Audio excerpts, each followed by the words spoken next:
Hello વિદ્યાર્થી મિત્રો, સ્વાગત છે તમારું આપણી યુટ્યુબ ચેનલ પર. અને આજે આપણે જોવાના છીએ ધોરણ 11 ગુજરાતી વિભાગ ઈમાં જે નિબંધ છે એનું સોલ્યુશન મિત્રો આપણે આજે આપણી યુટ્યુબ ચેનલ એસએસ ગુજરાત એજ્યુકેશનમાં મિત્રો જોઈશું. તો મિત્રો વિડીયોને અંત સુધી જો વિડીયો ગમે તો વિડીયો લાઈક કરવા બોલતા નહીં, ચેનલને મિત્રો સબસ્ક્રાઈબ કરવા બોલતા નહીં. અને મિત્રો જો તમે આખા ગાલા અસાઇનમેન્ટના સોલ્યુશનની પીડીએફ મેળવવા માંગતા હો તો મિત્રો નીચે જે ડિસ્ક્રિપ્શન મોબાઈલ નંબર આપેલો છે એના પર કોલ કરો. આખા ગાલા અસાઇનમેન્ટના સોલ્યુશનની પીડીએફની કિંમત માત્ર ને માત્ર ₹50 છે. તમે મિત્રો કોલ કરી મેળવી શકો છો. ઓકે, જરૂરથી કોલ કરી મેળવો. તો મિત્રો જોઈએ, શરૂ કરીએ આપણું આજનું સોલ્યુશન. જોડાયા રહેજો વિડીયોના અંત સુધી. મિત્રો શરૂ કરીએ આપણું આજનું સોલ્યુશન. આ વિડીયો આઈ થિંક આજે લાંબો બનશે કેમ કે નિબંધ છે.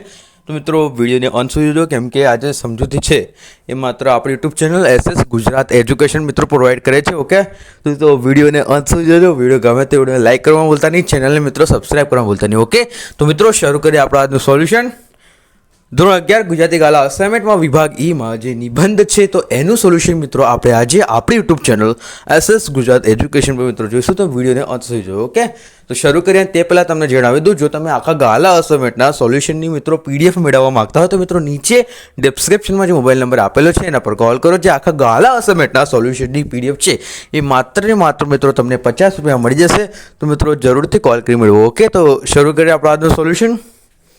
પહેલા નંબરનો આપણને નિબંધ આપેલો છે કે પુસ્તકો આપણા મિત્રો. પુસ્તકો આપણા મિત્રો. ઓકે, તો આ આખા વિડીયોમાં જ આપણે બધું સોલ્યુશન જોઈ લઈશું. ઓકે, પુસ્તકો આપણા મિત્રો, આ પ્રસ્તાવના સારા પુસ્તકો, ફાળો સારા, આ બધું સ્કીપ કરીએ. આપણે ડાયરેક્ટ નિબંધ જોઈએ. તો કે આપણે અભ્યાસ માટે મિત્રો નિબંધને વ્યવસ્થિત 3 થી 3.5 પેજ સુધી લખો. થાય તો 4 પેજે ભરી નાખો મિત્રો, પણ સારા અક્ષરમાં ભરો તો મિત્રો તમને અડધો માર્ક મળી જશે, એટલે અડધા માર્ક મળી જશે. જેમ કે 5 માર્કનો હોય તો 1.5 માર્ક તો આમ જ આરામથી આવી જશે મિત્રો. ઓકે, ફૂલ માર્ક તો કોઈને આપવાનો નિયમ નથી ગુજરાતીમાં, પણ કદાચ સંજોગે કોઈનું એકદમ સરસ લખેલું હોય, એકદમ સરસ ગુજરાતી ભાષાનો ઉલ્લેખ હોય અને સારા અક્ષરમાં લખેલું હોય તો મિત્રો એને કદાચ ફૂલ માર્ક મળી શકે છે નિબંધમાં, નહીં તો કંઈ જ નથી. ઓકે, બાકી ગપ્પા મારશો તો એ તમારો 5માંથી 2 માર્ક તો પાક્કા જ છે, બટ 3.5 પેજ ભરાવા હોવા જોઈએ મિત્રો. ઓકે, આપણે અભ્યાસ માટે નિયત થયેલા પુસ્તકો વાંચીએ છીએ. તેનાથી આપણા માહિતી અને જ્ઞાનમાં વધારો થાય છે, પરંતુ પુસ્તકોમાંથી આપણને મળતું જ્ઞાન મર્યાદિત છે. આપણે પાઠ્યપુસ્તકો ઉપરાંત અન્ય પુસ્તકો પણ વાંચવા જોઈએ. વાંચતા આવડતું હોય છતાં વાંચન ન કરનાર માણસ અને અભણ માણસ વચ્ચે શું ફરક રહેતો? જો આપણે વાંચતા આવડે છે ને આપણે છતાંય આપણે નથી વાંચતા તો આપણામાં અને અભણ માણસમાં શું ફરક રહી જાય? ત્યાર વચ્ચે પુસ્તકોની મૈત્રી માનવીની જીવન ઘડતરમાં મહત્વનો ભાગ ભજવે છે. રસ્કીના અલ્ટ્રો ઇન્ટુ ધ લાસ્ટ પુસ્તકમાં ગાંધીજીએ સત્યાગ્રહનો પ્રેરણા મળી હતી અને ગીતા અને બાઇબલ જેવા પુસ્તકોમાંથી જગતના અનેક લોકોને ઉદાત્ત જીવન માટેની પ્રેરણા મળી રહેતી હતી. રામાયણ, મહાભારત અને ભાગવત જેવા ગ્રંથોને એ ભારતીય સંસ્કૃતિ ટકાવી રાખવાની મહત્વનો ભાગ ભજવ્યો અને આજે આ ગ્રંથ અનેક લોકો માટે પ્રેરણાદાયક નીવડે છે. ઓકે, પછી જે સારા પુસ્તકો સુખ દુઃખમાં આપણને સંભાવનાપૂર્વક રહેવાથી પ્રેરણા આપનાર સાથી છે. ઓકે, મહાપુરુષોના જીવન ચરિત્ર વાંચવાથી આપણને વિપત્તિમાં પણ શાંતિ અને ધીરજ રાખવી પ્રેરણા મળે છે. પ્રવાસ અંગેનું પુસ્તકો વાંચન કરવાથી આપણને આખા વિશ્વની સફર કરવા જેવો અનુભવ થાય છે. સારા પુસ્તકો વાંચનથી આપણા હિંમત, બહાદુરી, પ્રેમ, ક્ષમા જેવી ગુણનો વિકાસ થાય છે. ને વિજ્ઞાન વિષયક પુસ્તકો વાંચન આપણે અવનવીથી શોધી રસપ્રદ માહિતી મળે છે. ઓકે, સારા પુસ્તકો અંધશ્રદ્ધા, વહેમ અને કુરિવાજો દૂર કરવામાં મહત્વનો ભાગ ભજવે છે. સારા પુસ્તકો આપણને મૂંઝવણમાંથી માર્ગ કાઢી આપે છે. ગાંધીજી કહેતા હતા કે જ્યારે મને મૂંઝવણ થાય છે ત્યારે હું ગીતામાંથી માર્ગદર્શન મેળવું છું. જ્યારે એમને મૂંઝવણ થાય છે ત્યારે એ ગીતામાંથી માર્ગદર્શન મેળવે છે. ઓકે, એક લેખકે સાચું જ કહ્યું છે કે તમે શું વાંચો છો? મને કહો તો તમે કેવા છો, હું તમને કહીશ. ઓહો, તમે શું વાંચો છો એ મને કહો અને તમે કેવા છો અને હું તમને કહીશ. એમ કે આપણા વાણીથી બધું ખબર પડી જશે કે તમે ક્યાંના છો. તમારી વાણીથી ખબર પડશે. જો તમે કાઠિયાવાડી હશો તો તમારી ભાષા કંઈ અલગ હશે. ગુજરાતમાં એવું છે કે દરેક 10-10 કિલોમીટરે આપણી ભાષા બોલી બદલાતી હોય છે. એટલે ભાષા તો એક જ છે નામ, પણ બોલવાની રીત બદલાતી હોય છે. એ તો હવે તમને ખબર જ છે. ઓકે, છીછરા અને અશ્લીલ પુસ્તકો વાંચનથી લોકો ગેરમાર્ગે દોરાય છે અને તેમનું જીવન બરબાદ થઈ જાય છે. આજના ટેલિવિઝન યુગમાં વાંચન પ્રત્યે લોકોની રુચિ ઘટતી જાય છે અને પુસ્તકાલયમાં વાંચકોની સંખ્યા ઉત્તરોત્તર ઘટતી જશે. આમ છતાં આજે પણ સારા પુસ્તકો મહત્વ ઓછું નથી, એટલે સારા પુસ્તકો છપાય છે અને વંચાય છે પણ ખરા. ઓકે, આપણે આપણું જીવન ઘડતર કરનાર પુસ્તકોની મૈત્રી કેળવીએ. ઓકે, અને તેમની પાસેથી સાચું અને યોગ્ય માર્ગદર્શન પ્રાપ્ત કરીએ. મિત્રો, તમે આટલું લખશો એટલે તમારે 5માંથી 4 માર્ક તો મિત્રો ક્યાં જ ગયા નથી. 5માંથી 4 માર્ક આવી જશે મિત્રો. ઓકે, 1 માર્ક જવા દો, લાલચ ભૂલી ભરાય. ઓકે, બીજા નંબરનું નિબંધ જોતા પહેલાં મિત્રો તમને જણાવી દઉં, જો તમે આખા ગાલા અસાઇનમેન્ટના સોલ્યુશનની મિત્રો PDF મેળવવા માગતા હોય તો મિત્રો નીચે ડિસ્ક્રિપ્શનમાં જે મોબાઈલ નંબર આપેલો છે એના પર કોલ કરો. જે આખા ગાલા અસાઇનમેન્ટના સોલ્યુશનની PDF છે મિત્રો તમને માત્ર ને માત્ર 50 રૂપિયામાં મળી જશે. તો મિત્રો જરૂરથી કોલ કરી મેળવો. ઓકે, તો મિત્રો જોઈએ તે પહેલાં મિત્રો ચેનલને ફટાફટ સબસ્ક્રાઈબ અને વિડીયોને લાઈક કરી દેજો. ઓકે, જોઈએ બીજું નંબરનું ક્વેશ્ચન કે જળ બચાવો જીવન બચાવો. જળ મહત્વનું છે મિત્રો આપણા જીવન માટે. ઓકે, અને એને મુદ્દાને ધ્યાન રાખીને આખો પેજ 3.5 પેજ આપણે ભરવાના રહેશે મિત્રો. તો ધાડ 5 મિનિટમાં નિબંધ લખાય છે મિત્રો. લખવા બેસીને તો 5 મિનિટમાં નિબંધ લખાય છે. 3.5 પેજ 5 મિનિટમાં લખી શકીએ છીએ આપણે. અને જો તમે એકદમ પ્રોપરલી લખશો તો 15 મિનિટ ક્યાં નહીં ગયા. એટલે તમારો 2 કલાકના પેપરમાંથી ઓછામાં ઓછા તમે 10 મિનિટ કાઢો એવરેજ, વધારે નહીં અને ઓછું નહીં, તો એવરેજ 10 મિનિટ કાઢી શકો છો મિત્રો. ઓકે, તો એ તો તમારે અથવા તો આવું કરવાનું કે તમારું જે પેપર હોય ને તો એમાં નિબંધ તમે ક્યાં લખો, નિબંધમાં કેવું છે સારા અક્ષરો દેખાવા જોઈએ. તો સ્ટાર્ટિંગ તમે કરો છો ને પેપરની ત્યારે તમારા સારા અક્ષરો હોય છે, તમે એન્ડિંગ કરો છો ત્યારે તમારા અક્ષરો હવે ખબર જ છે તમને કેવા હોય છે. તો મિત્રો હું શું કહું છું, પહેલાં તો તમારે સ્ટાર્ટિંગ કરવાની છે નિબંધથી. સેક્શન E થી સ્ટાર્ટિંગ કરો લખવાનું. પહેલાં વિચાર વિસ્તાર લખો ને પછી નિબંધ લખો, પછી સેક્શન ABCD એવું લખો. તો ડાયરેક્ટ તમારો એકદમ લેવલમાં રહે. અને ઓલા જો ગદ્ય પરથી પ્રશ્નો છે, કાવ્ય પરથી પ્રશ્નો છે ને, તો એને કોઈ વાંધો રહેશો નથી. ઓકે, તો E થી સ્ટાર્ટિંગ કરજો જેથી તમારું પેપર સારું દેખાય. અને સેક્શન ઊંધા આવડા હશે તો કોઈ વાંધો નથી મિત્રો, કેમ કે જે પેપર ચેક થશે તમારું એ તમારા ઘરના સાહેબ એટલે કે શાળાના શિક્ષકો ચેક કરવાના છે. તો હજુ કોઈ વાંધો નથી. ઓકે, જોઈએ બીજા નંબરનું તો કે જળ બચાવો જીવન બચાવો. પ્રસ્તાવના જળ એ જ જીવન આ સૂત્ર પૃથ્વી પરના દરેક જીવ માટે સંપૂર્ણપણે સત્ય છે. પાણી કુદરતની એક અમૂલ્ય ભેટ છે ને જેના વિના પૃથ્વી પર જીવન કલ્પના કરી શકાય પણ અશક્ય છે. જીવનના અસ્તિત્વ માટે હવા પછી જો કોઈ સૌથી અનિવાર્ય તત્વ હોય તો તે પાણી છે. પૃથ્વી પર તમામ જીવોનું જીવન આ જળ પર નિર્ભર છે. તેથી જ જળ સંરક્ષણ કરવું એ આપણી પાયાની ફરજ છે. પૃથ્વી પર જીવન સૃષ્ટિ અને પાણીનું મહત્વ. પૃથ્વી પર જીવન સૃષ્ટિ અને પાણીનું મહત્વ તો કે પૃથ્વી એકમાત્ર એવો ગ્રહ છે જ્યાં જીવન શક્ય છે અને તેનું મુખ્ય કારણ અહીં પાણીની ઉપલબ્ધતા છે. જીવન ક્યાં શક્ય હોય મિત્રો? જ્યાં પાણી હોય. એટલે એ પૃથ્વી પર છે અને અહીં પૃથ્વી પર જીવન મનુષ્યનું શક્ય છે. માનવ શરીરનો લગભગ 70% ભાગ પાણી છે. પીવા, રસોઈ બનાવવા, નાહવા ધોવા, સફાઈથી લઈને ખેતી ઉદ્યોગ સુધીનો દરેક માનવી પ્રવૃત્તિમાં પાણી અનિવાર્ય છે. પાણી વિના માણસ થોડા દિવસ પણ જીવી શકતો નથી. વનસ્પતિ જીવન તો કે વનસ્પતિ પાણીનો ઉપયોગ કરી પ્રકાશ સંશ્લેષણની ક્રિયા દ્વારા પોતાનો ખોરાક બનાવે છે અને આપણને જીવન માટે જરૂરી ઓક્સિજન મુક્ત કરે છે. પાણી વનસ્પતિના વિકાસ માટેનું મૂળભૂત તત્વ છે. પાણી ન હોય તો વનસ્પતિ સુકાઈ જાય, જેનાથી સમગ્ર ખાદ્ય શૃંખલા ફૂડ ચેન ખોરાઈ જાય છે. ઓકે, આ ખોરાઈ જાય તો તમને 10મામાં તો ખબર હશે, 10મું ભણી આવ્યા છો એટલે.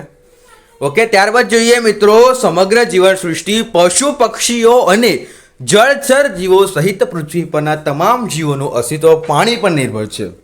જો કે પૃથ્વી પરનું કુલ પાણી માત્ર 2.5% જેટલું પાણી પીવા લાયક છે, એટલે કે મીઠું છે. આ મર્યાદા સ્ત્રોતનું સંરક્ષણ કરવું અત્યંત આવશ્યક છે. વર્તમાન સમસ્યાઓ જળ સંકટ આજે માનવીય પ્રવૃત્તિઓ અને આડેધડ વપરાશને કારણે જળ સંકટને ગંભીર સ્થિતિ ઊભી કરેલી છે. ઓકે, તો અતિશય વપરાશ, વધતી જતી વસ્તી, મોટા ઉદ્યોગો અને શહેરીકરણ અને કારણે પાણીનો વપરાશ સતત વધી રહ્યો છે, જે જળ સ્ત્રોતો પર દબાણ લાવે છે. શું કરે છે મિત્રો? જે જળ સ્ત્રોતો પર દબાણ લાવે છે. પાણીનો બગાડ, તો કે ઘરેલું વપરાશમાં બેદરકારીની, લીક થતા નળ અને ખેતીમાં જૂની સિંચાઈ પદ્ધતિઓ, વધારે પાણીનો ઉપયોગને કારણે પાણીનો મોટા પાયે બગાડ થાય છે અને એક ટપકતા નળથી મહિનાના હજારો લીટર પાણી વેડફી જાય છે. ઓકે, ખાલી એક ટીપોની કિંમત મિત્રો. જળ પ્રદૂષણ, કારખાનાઓનું ગંદુ અને ઝેરી પાણી તેમજ ગટરનું પાણી શુદ્ધિકરણ વિના નદીઓ અને જળાશયોમાં છોડવામાં આવે છે, જેનાથી સ્વચ્છ પાણીના સ્ત્રોત દૂષિત થાય છે. ભૂમિગર્ભનું જળનું શોષણ, ખેતી અને પીવાના પાણી માટે બોરવેલ દ્વારા જમીનમાંથી પાણીનું વધુ પડતું શોષણ થતાં ભૂગર્ભ જળ સ્તર ભયજનક રીતે નીચે જતું રહ્યું છે. ઓકે, ત્યારબાદ છે વિવિધ પ્રવૃત્તિઓ. તો કે જળ સંરક્ષણના ઉપાય. તો જળ સંરક્ષણને ટાળવા માટે વ્યક્તિગત અને સામૂહિક સ્તરે તાત્કાલિક પગલાં લેવા જરૂરી છે. વ્યક્તિગત જાગૃતિ શું છે? કે બ્રશ કરતી વખતે, શેવિંગ કરતી વખતે અને વાસણ ધોતી વખતે નળ બંધ રાખવો, પણ જ્યારે જરૂર હોય ત્યારે ખોલી શકાય છે મિત્રો. ઓકે, નાહવા માટે ફુવારાને બદલે ડોલનો ઉપયોગ કરવો મેઇન પોઈન્ટ છે. ઓકે, નાવા કે પાઇપલાઇનમાં થતું લીકેજ તરત જ રિપેરિંગ કરાવી દો. લીકેજ થતું હોય જોઈ લો, તો ચેક કરી લો. અને અમારું તો લીકેજ નથી. ઓકે, જળ સંચય, વોટર. ઓકે, વરસાદી પાણીનો સંગ્રહ, ઘરો અને ઇમારતોની છત પર પડતા વરસાદી પાણીનો ભૂગર્ભ ટાંકામાં એકઠું કરવું અથવા તેને જમીનમાં ઉતારવું. ખેત તલાવડીઓ અને ચેક ડેમ બનાવી વરસાદના પાણીને રોકી રાખવો. ત્યારબાદ ખેતીમાં સુધારો, તો કે ટપક સિંચાઈ અને ફુવારા પદ્ધતિનો ઉપયોગ કરવો, જેનાથી 30%થી 70% પાણીનો બચત થાય છે. જેનાથી મિત્રો 30%થી 70% પાણીનો શું થાય છે? બચાવ થાય છે. ઓછા પાણીની જરૂર હોય તો તેવા પાકો ઉગાડવા, પાણીનો પુનઃ ઉપયોગ. ઓછા પાણીની જરૂર હોય તેવા પાકો ઉગાડવા, પાણીનો. ઓકે, એ પૂરું થઈ ગયું. બીજો મુદ્દો ચાલુ થઈ છે, મારાથી ભૂલતી ગઈ. પાણીનો પુનઃ ઉપયોગ કરવો, તો કે ઘરમાં વપરાયેલ પાણી, જેમ કે વાસણ કે કપડાં ધોયેલું પાણી ને બગીચામાં છોડીને પાણી આપવા માટે ઉપયોગમાં લેવું જોઈએ. ઓકે, બગીચામાં એને છોડી દો તો એ પાણી ઉપયોગમાં આવે છે. ઔદ્યોગિક અને ગટરના પાણીની શુદ્ધ કરીને તેનો પુનઃ ઉપયોગ કરવો. ઉપસાર જોઈ લો મિત્રો, આ બીજા નંબરનો જે નિબંધ છે એનો ઉપસાર. તો કે જળ છે તો કલ છે, જલ છે તો કાલ છે ને જો આપણે આજે પાણીનો બચાવ કરીશું તો બચાવીશું તો જ આવનારી પેઢીઓ સુરક્ષિત જીવન જીવી શકશે. જળ સંરક્ષણના માત્ર સરકારી યોજના કે ઝુંબેશનો વિષય નથી, પરંતુ તે દરેક નાગરિકની નૈતિક જવાબદારી છે. તે શું છે મિત્રો? દરેક નાગરિકની નૈતિક જવાબદારી છે. આપણે સૌએ જળના દરેક ટીપાની કદર કરવી જોઈએ અને પાણીનો વિવેકપૂર્ણ ઉપયોગ કરવો જોઈએ. પાણી બચાવીને જ આપણે માત્ર આપણું જ નહીં પણ સમગ્ર જીવન સૃષ્ટિનું ભવિષ્ય બચાવી શકીશું. જળ બચાવો, જીવન બચાવો, આવા કેટલાક સૂત્રો તમે લખવાના મિત્રો. ઓકે, તો અંતમાં લખી દેજો. ઓકે, તો જોઈએ ત્રીજા નંબરનું એક નાટ્યકાર બોલે છે. આ મિત્રો નિબંધ તમારી ડાયજેસ્ટમાં પણ નથી અને ક્યાં પણ નથી, જે આપણે શોધી કાઢેલો છે. ઓકે, તો કે હું એક નાટ્ય કલાકાર સ્ટેજ પર ઊભો રહીને હજારો પ્રેક્ષકોની સામે જીવંત પાત્રને રજૂ કરું છું. મારું જીવન પડદા પાછળ અંધકાર અને રંગમંચની રોશની વચ્ચે વહેંચાયેલું છે. મારું ધૈર્ય મનોરંજન પૂરતું સીમિત નથી, પણ દરેક પાત્ર દ્વારા સમાજની વાસ્તવિકતા અને માનવીની ભાવનાઓને ઉજાગર કરવાનું છે. કલાકારનો જન્મ અને પ્રેરણા, તો કે મારો જન્મ કલાના કોઈ એક પારિવારિક વારસામાં થયો ન હતો, પણ એક સાધારણ મધ્યમ વર્ગીય ઘરમાં થયો હતો. બાળપણમાં જ્યારે પહેલીવાર શાળાના મંચ પર એક નાટક ભજવ્યું ત્યારે તાળીઓના ગડગડાટે મારા આત્માને સ્પર્શી લીધી અને એ ક્ષણે જાણે મારા જીવનનું પ્રથમ બીજ બની ગઈ. તે જ સમયે એક વરિષ્ઠ કલાકારે મને કહ્યું હતું કે કલાકાર માત્ર અભિનય નથી કરતો પણ તે જીવન જીવે છે, અને તેમની એ વાત મારા માટે પ્રેરણાનો સ્ત્રોત બની ગઈ હતી. મેં નક્કી કર્યું કે મારે આ કલાને જ મારું જીવન સમર્પિત કરવું છે. મારે આ જ કલાને મારું જીવન સમર્પિત કરવું છે.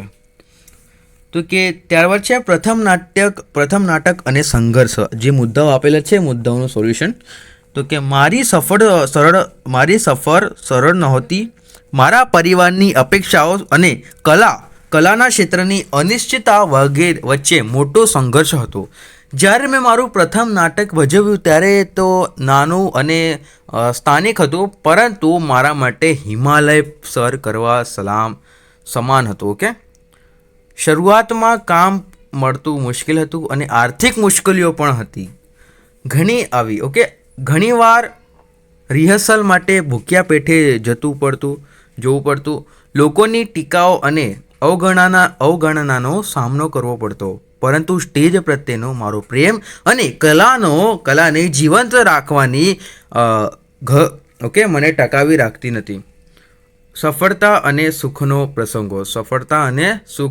પ્રસંગો, સુખ દુઃખના. ઓકે, જોઈએ તો કે વર્ષો અથાગ પરિશ્રમો અને સતત શીખવાની વૃત્તિ પછી આખરે મને સફળતા મળીને મારા અભિનયની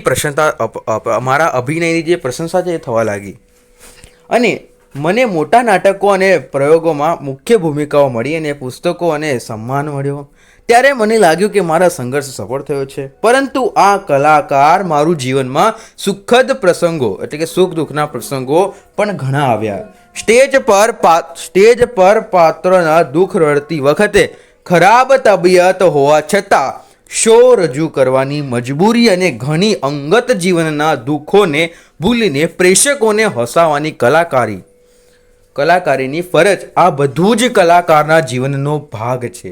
દરેક કલાકાર તરીકે સ્ટેજ પર મળેલું અપાર પ્રેમ સૌથી મોટું સુખ છે, અને જ્યારે સારો અભિનય હોવા છતાં નાટક નિષ્ફળ જાય ત્યારે થતી નિરાશા સૌથી મોટું દુઃખ હોય છે. ત્યારબાદ છે તમારો મુદ્દો વર્તમાન પરિસ્થિતિ. તો કે આજે ભલે મનોરંજનના સ્વરૂપમાં બદલાય છે અને ડિજિટલ માધ્યમોનો પ્રભાવ વધ્યો છે, છતાં પણ નાટ્ય કલાનું મહત્વ અંકબદ્ધ છે. રંગમંચ પર જીવંત પ્રસ્તુતિ જે રોમાંચ છે તે બીજે ક્યાં નથી. હું આજે પણ એટલી જ મહેનતથી રિહર્સલ કરું છું અને યુવા કલાકારોને પ્રેરણા આપું છું. મારી વર્તમાન પરિસ્થિતિ હું સંતુષ્ટ છું, કારણ કે હું મારી મનપસંદ કલા જીવી રહ્યો છું. ઓકે, હું મારી મનપસંદ કલાથી જીવી રહ્યો છું. ત્યારબાદ જોઈએ ઉપસાર એનું શું છે. જે આપણો ત્રીજા નંબરનો નિબંધ છે, એનો એક નાટ્ય કલાકાર બોલે છે. એનો ઉપસાર છે કે એક નાટ્ય કલાકાર તરીકે મારું જીવન એક ખુલ્લું પુસ્તક છે, અને જે દરેક પડદા સાથે એક નવો અધ્યાય ખોલે છે. મારો અભિગમ પ્રેક્ષકોના દિલમાં કાયમ જીવંત રહે છે, અને હું કલાના આ મહાન વારસાને આગળ ધપાવતો રહું. બસ એ જ મારી અંતિમ ઈચ્છા છે. અને એ કલાકાર ક્યારે નિવૃત્ત થતો નથી, તે માત્ર તેના અંતિમ મંચ પર વિદાય લે છે. તે વિદાય લે છે. જોઈએ તો ચોથા નંબરનો મિત્રો જોઈશું. તે પહેલાં મિત્રો ચેનલને સબસ્ક્રાઈબ કરવા ભૂલતા નહીં, વિડીયોને લાઈક કરવા ભૂલતા નહીં. અને જો તમે આખા ગાલા અસાઇનમેન્ટના સોલ્યુશનની મિત્રો PDF મેળવવા માંગતો તો મિત્રો નીચે ડિસ્ક્રિપ્શનમાં જે મોબાઈલ નંબર આપેલો છે એના પર કોલ કરો. આખા ગાલા અસાઇનમેન્ટના સોલ્યુશનની PDFની કિંમત માત્ર ને માત્ર મિત્રો 50 રૂપિયા છે, જેમાં બધા વિષયોનો સમાવેશ કરવામાં આવેલો છે. ફક્ત 50 રૂપિયામાં તો મિત્રો તમે કોલ કરીને મેળવી શકો છો. ઓકે, તો જોઈએ ચોથા નંબરનો નિબંધ. તો કે શહેરી જીવનની સમસ્યાઓ શું છે, તો એનું વિસ્તૃતમાં માહિતી મેળવીશું. 3.5 પેજ ભરવાના છે મિત્રો, યાદ રાખજો. પ્રસ્તાવના છે જોવા દઈએ તો કે ભારતના ગામડા ક્રમશઃ તૂટી રહ્યા છે અને શહેરો ગીચ વસ્તીની સમસ્યાઓનો સામનો, અહીંયા થોડી પ્રિન્ટિંગ મિસ્ટેક છે, સમસ્યાઓનો સામનો કરી રહી છે.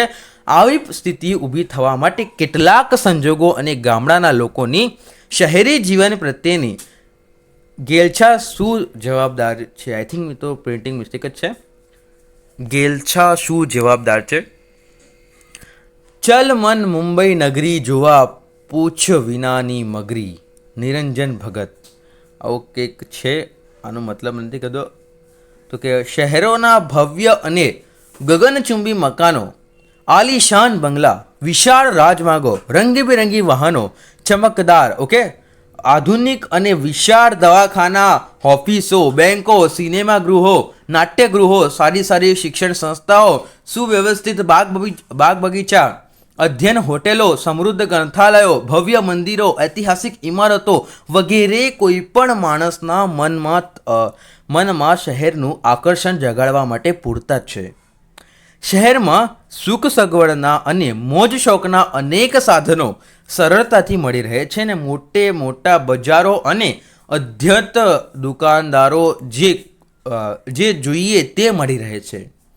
વાહન વ્યવહાર માટે અનેક સાધનો પણ જ્યાં જોઈએ ત્યાં સહેલાથી મળી રહે છે. 2 વાર લખી ગયો. જો કે ચડકે એટલું જ સોનું નહીં એ કહેવત શહેરોને ખાસ લાગુ પડે છે કે અહીં મુઠ્ઠીભરના ધ્યાન અથવા તો ઉચ્ચ વર્ગના લોકો વૈભવી જીવન ઠાઠમાઠથી જીવી રહ્યા છે ને જ્યારે સામાન્ય સ્તરના લોકોનું જીવન હાડમારીઓથી જ ભરેલું છે. શહેરોના વિશે યથાર્થ જ કહેવાય છે કે શહેરોમાં તમને રોટલો કદાચ સહેલાઈથી મળી જાય પણ ઓટલો ન મળે. તો કે શહેરોમાં તમને રોટલો કદાચ સહેલાઈથી મળી જાય પણ ઓટલો ન મળે. મિત્રો એનું ખાસ જે ઉદાહરણ કહું તો લોકો શહેરોમાં આવીને મોસ્ટ ઓફલી લોકો ભાડેથી રહેતા હોય છે, તો એના માટે જ આ કહેવત છે. અનેક લોકો ગીચ ચાલીઓ શહેરોમાં પણ આવીને ચાલીઓમાં અથવા એમાં રહે છે અને અમે કહે છે કે અમે શહેરોમાં રહીએ છીએ. અનેક લોકો ગીચ ચાલીઓ, પોળોમાં કે ગંદી ઝૂંપડીઓમાં રહે છે. ત્યાં અસંખ્ય ગરીબ માણસો તેમનું આખું જીવન ફૂટપાથ પર જ વિતાવે છે અને શહેરોમાં વાહન વ્યવહાર, ધુમાડા અને ઘોઘાટ તેમજ મિલો કારખાનાના ધુમાડાને લીધે હવાનું અને અવાજનું પ્રદૂષણ સર્જાય છે.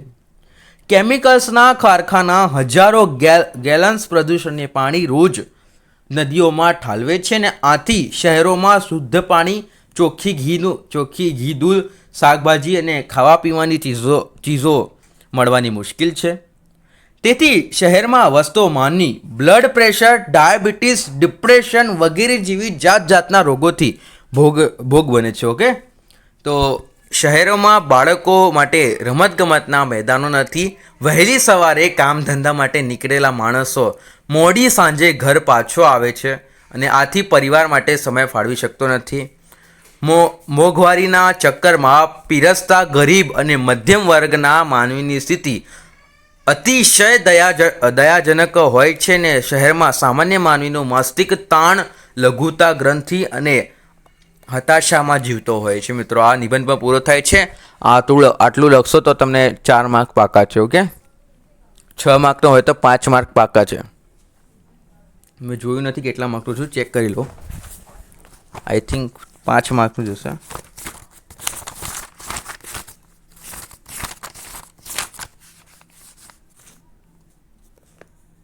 સાત માર્કનો નિબંધ છે મિત્રો. તમારા 5 થી 6 માર્ક્સ પાકા છે. યસ, તમારી સ્ટાર્ટિંગ તમને 3 થી 4 માર્ક આપી દેશે. અક્ષરોના 2 માર્ક હશે આઈ થિંક, અને બાકી 1 માર્ક તો કમ્પલસરી કાપવાનો જ છે શિક્ષકોને. ઓકે, તો જોઈએ 5મા નંબરનો. મિત્રો જો તમે આખા ગાલા અસાઇનમેન્ટના સોલ્યુશનની મિત્રો PDF મેળવવા માગતા હો તો મિત્રો નીચે ડિસ્ક્રિપ્શનમાં જે મોબાઈલ નંબર આપેલો છે એના પર કોલ કરો. આખા ગાલા અસાઇનમેન્ટના સોલ્યુશનની PDFની કિંમત માત્ર ને માત્ર મિત્રો 50 રૂપિયા છે. તમે મિત્રો કોલ કરીને મેળવી શકો છો. જરૂરથી કોલ કરીને મેળવો. ઓકે, તો જોઈએ ક્વેશ્ચન નંબર 5. ઓકે, એટલે કે 5મા નિબંધ છે યુદ્ધ નહીં પણ બુદ્ધ. યુદ્ધ નહીં પણ બુદ્ધ, આ એનું ટાઇટલ છે. એની પ્રસ્તાવના આપણે સ્કીપ કરીશું. સ્ટાર્ટ કરીએ. વૈજ્ઞાનિક સિદ્ધતાઓ અને ઝડપી વાહન વ્યવહારની સુવિધાઓને કારણે આજે વિશ્વના દેશો વચ્ચે ભૌગોલિક અંતરો ઘટી રહ્યા છે. મિત્રો ચેનલને લાઈક અને સબસ્ક્રાઇબ કરવાનું ભૂલતા નહીં. ઓકે, વૈજ્ઞાનિક શોધોએ પ્રવર્તમાન વિશ્વને ઘણું સાંકડું બનાવી દીધું છે. આજે તો સવારે ભારતમાં ચા પીને બપોરે ખાણું વૈજ્ઞાનિક શોધોએ પ્રવર્તમાન વિશ્વને ઘણું સાંકડું બનાવી દીધું છે. આજે તો સવારે ભારતમાં ચા પીને ને બપોરનું ખાણું લંડનમાં લઈ શકાય છે અને સાંજની ચા જર્મનમાં પીએ, રાતનું વાળું અમેરિકામાં કરી અને હાદે કાંઠા માથા માનવીએ સિદ્ધ હાંસલ કરી છે. એટલે કે 2 મિનિટમાં અહીંયા, 3 મિનિટમાં અહીંયા, 4 મિનિટમાં આવી, એવી રીતે જ કહેવામાં આવ્યું છે કે થોડાક સમયમાં આપણે અહીંયાથી ત્યાં સ્થળાંતર કરી શકીએ છીએ. બસ એ જ કહેવામાં આવ્યું છે સિમ્પલ ભાષામાં. ઓકે, ક્યાં હતા? હા, એક દેશના અજાણ્યા ખૂણામાં બની રહેલો બનાવ ઉપગ્રહોની મદદથી ટેલિવિઝન પણ આપણે જોઈ શકીએ છીએ. આપણે ન્યૂઝ જોતા હોઈએ છીએ, બસ એની જ વાત છે. મોરબીની જડ હોનારત ટીવી પર પ્રથમ જોનાર અમેરિકાએ હકીકત ઉપર મરહોર મારી દીધી. આટલી બધી સિદ્ધતાઓ હાંસલ કરી હોવા છતાં માનવીને સુખ નથી. યુદ્ધની લટકતી તલવાર માનવીને સુખે સુવા દેતી નથી. અણુબોમ્બ અને હાઇડ્રોજન બોમ્બ કરતાં પણ અનેક ગણી વિનાશક જળશક્તિ ધરાવનાર ભયંકર શાસ્ત્રોએ માનવજાતના અસ્તિત્વ પર સામે મોટો ભય ખડો કરી દીધો છે. ન કરે નારાયણે જો ત્રીજું વિશ્વયુદ્ધ થાય તો એ વિશ્વયુદ્ધમાં વિજેતા બનનાર પણ વિજયનો આનંદ માણવા જીવતો નહીં હોય. જે વિજેતા બનશે એ પણ મરી ગયેલો હશે મિત્રો, એવું ત્રીજો વિશ્વયુદ્ધ કહે છે. કેમ કે અણુબોમ્બ એક એવું ખતરનાક બોમ્બ છે જે કોઈને જોતો નથી કે આપણે કોણે ફેંકેલો છે. તે એટલા જેનો વિસ્તારમાં જેટલું કવર કરીને જેટલા લોકોને મારવાનો હોય એટલા લોકોને મારી જ નાખે છે. મોટો ભાઈ કે નારાયણ કે ત્રીજો, હા, વિનાશ એવું મહાયુદ્ધ થશે તો એની જગતમાં પ્રતિનિધિ થઈ ચૂકી છે. તો કે ઈશુ, ગૌતમ અને ગાંધીને પૂજનારી પ્રજાઓ પણ યુદ્ધ વિના વર્લ્ડ વિધાઉટ વોર ના સપનાને સાકાર કરી શકે નથી. કુદરત પર વિજય મેળવવા મથતો માનવ પોતાની જાત પર વિજય મેળવી શક્યો નથી. એટલે કે સ્વયં અહીંયા જવાહરલાલ નહેરુના શબ્દો યાદ આવે છે. ગૌતમ બુદ્ધની 2500મી જન્મ જયંતિ ઉજવણી પ્રસંગે તેમણે કહ્યું હતું કે આપણી પાસે માત્ર 2 માર્ગો છે, એક બુદ્ધનો માર્ગ અને બીજો યુદ્ધનો માર્ગ. ઓકે, બુદ્ધનો માર્ગ એટલે સત્ય અહિંસા દ્વારા સહકારનો માર્ગ અને યુદ્ધનો માર્ગ એટલે જૂઠ, હિંસા અને અશાંતિ દ્વારા સર્વનાશનો માર્ગ. જગતને આજે યુદ્ધ ખપતું નથી. જગતને આજે શું ખપતું નથી મિત્રો? યુદ્ધ ખપતું નથી. આજનો માનવી ભૌતિક દ્રષ્ટિએ ભલે સમૃદ્ધતા સર્વોત્તમ શિખરે પહોંચી હોય, પરંતુ નૈતિક અને આધ્યાત્મિક મૂલ્યોની દ્રષ્ટિએ એ પતનની ઊંડી ગતામાં ગભડી પડ્યો છે અને આત્માની કંગાલિતીને માનવીને વામણો બનાવી દીધો છે. વામણો. ઓકે, કોઈએ સાચું જ કહ્યું છે કે જો યુદ્ધ અને યુદ્ધખોર મનોવૃત્તિ પ્રથમ અવિભાવ માનવીના મનમાં થતો હોય તો શાંતિ માટે સંરક્ષણ કિલ્લાઓ બાંધવાનું કામ પણ માનવીના મનમાં જ થવું જોઈએ. જાગ્યા ત્યાંથી સવાર. મિત્રો આ ક્યાં સાંભળ્યું છે? મિત્રો સાંભળ્યું એવું લાગે છે. જાગ્યા ત્યાંથી સવાર. આઈ થિંક આ નિબંધ જ છે અહીંયા. હા, તમારો છેલ્લો નિબંધ છે. ગણીને બુદ્ધ અને ગાંધીએ ચિંથેલા માર્ગે સત્ય અહિંસાના પથે આગળ વધીને એમાં જ માનવ જાતનું કલ્યાણ કર્યું છે. ઓકે, 6 નંબરનું જોઈએ મિત્રો. તે પહેલાં મિત્રો ચેનલને સબસ્ક્રાઈબ કરવા બોલતા નહીં, વિડીયો લાઈક કરવા બોલતા નહીં. ફટાફટ ચેનલ સબસ્ક્રાઈબ અને વિડીયો લાઈક કરતા જજો. ઓકે, તો જોઈએ 6 નંબરનો નિબંધ શું કહે છે? વિજ્ઞાનની સિદ્ધતાઓ. આપણા ભારતમાં વિજ્ઞાનની સિદ્ધતાઓ કેટલી આપણે હાંસલ કરી છે તો એના બારામાં આપણે લખીશું 3.5 પેજ. ઓકે, ના ભરાય તો મિત્રો જગ્યા છોડીને ભરજો, પણ 3.5 પેજ ઓછામાં ઓછા ભરજો મિત્રો.